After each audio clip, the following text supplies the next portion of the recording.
In particular, we must cut fuel taxes and raise social welfare payments. At this time of duress, we demand tax cuts, not increases. Kenyans need to see their taxes go down, not up. We believe the current taxation regime is not sustainable. We warned at the beginning that beyond a certain point, increasing taxes leads to lower collection. It has become real as Kenya Revenue Authority misses one revenue target after another. Tax on fuel is up, but fuel levy collection is down.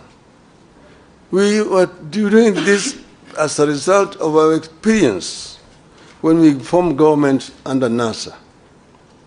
Under NASA, we found an economy that was stagnant, and the growth was negative. Revenue collection was very low, and the Paris Club had actually clamped down on the government. So the government was actually just limping. And when we came into government, what we did was to address the two sides of the balance sheet, income and expenditure. We found out the government was collecting 200 billion shillings of all that was being collected. We looked at the sources of revenue, customs duty, income tax, the VAT, and so on. And then the other side, expenditure, how they were procuring. You looked at revenue officers, those officers in the customs, in the income tax department, in the VAT, and procurement officers in all the ministries. They were the boys in town. They're the ones who are buying apartment blocks in town, the ones who are driving the latest models of cars, Mercedes, Toyota, what have you. They're the ones who are building castles in rural areas. They're the ones who are building high-rise buildings in village markets. If you did a lifestyle audit, you're able to catch them. And we did lifestyle audits and caught very many of them. We sacked some we sent to jail. And all of a sudden, revenue rose up. From 200 billion shillings, within the 6 months from January to June, we went up by 100 billion shillings. We collected 300 billion shillings. So we said, the answer is not to increase taxes, but to spread out, widen the net, and lower the taxes, and we get more revenue. The following year, it went 500 billion, 700 billion, 900, we reached 1 trillion. We were able to finance most of our budget from local resources without having to borrow from donors. 95% of our development expenditure was coming from local revenue. And that's why we were advising the inadvisable that you don't have to increase taxes to get revenue. Procurement, because you can raise revenue, but it all just goes into people's pockets. We found that under Moi, there was a procurement law which says that any item above 100,000 shillings had to procure competitively. In other words, you have to advertise in at least 3 newspapers. And there must be at least 3 bidders, and you procure competitively. Each and every ministry has a procurement officer, seconded from the treasury, who was in charge. We found that each procurement officer had 3 companies registered. And there was a kind of cartel and a collusion. The one in Ministry of Finance is supplying Ministry of Education. The one in Education is supplying health. One is health is supplying roads. One road is supplying agriculture. And if you are the tender, there will be 3 companies. All those 3 belong to one person. And of course, the building, the commission, which is shared among various commission officers. An item that's supposed to be procured at 100,000 shillings goes for 5 million shillings. And that's where the money is being lost. These ones, again, we did lifestyle audit. We sacked some of them. We jailed some of them.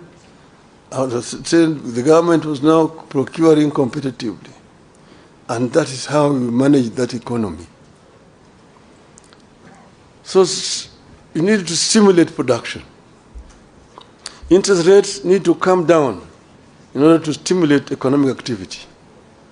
This is particularly urgent and critical, given that in the Finance Act of 2023, the regime is pursuing higher spending and taxes for the next 2 years. Businesses will obviously pass the costs to consumers, worsening the cost of living further. We needed to invest in direct relief to individuals through programs that put money directly into the people's pockets. Which is why we asked the Kenya Kwanza to continue with and expand the Kazi Mtaani program. And it can be expanded the way we did it ourselves there, Kazi kwa vijana, to the rural areas as well. Investment in labor-intensive programs like road construction, rural water systems, afforestation, and so on. This has proven over the years to yield positive results. We believe that putting money into construction of schools' infrastructure would yield better returns than the construction of houses through taxation. Kenyans deserve a raise in the average minimum wage. We should also stop mismanagement of public finances. The country must embrace better fiscal discipline. We do not have to increase our budget in order to look important. State departments with overlapping functions need to be scrapped. Why do we have coordination of international development partnerships at both the Deputy President's Office and the Ministry of Foreign Affairs, complete with budget lines, while the National Treasury also runs an external resources department? At the same time, we need to stop duplication of devolved functions at national level.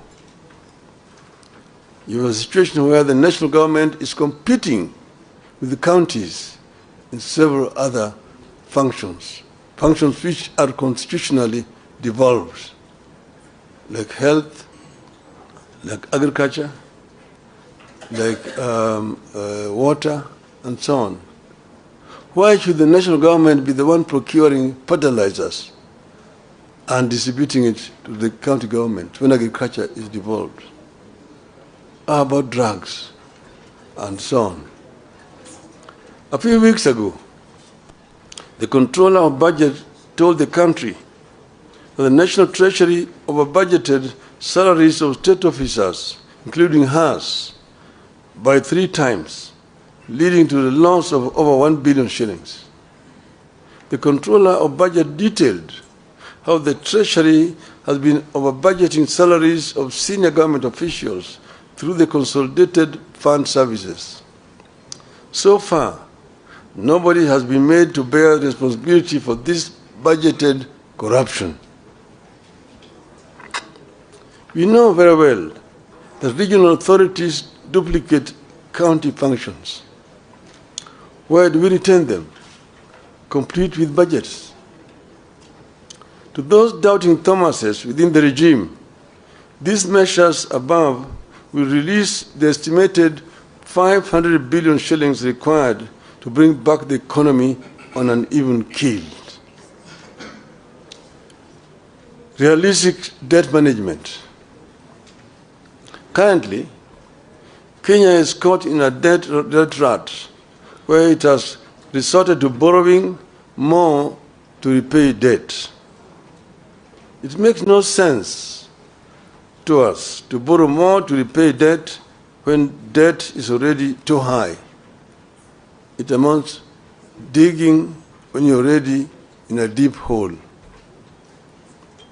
Our position is that the National Treasury ought to ask creditors to push up payments falling due to a future date rather than keep paying it.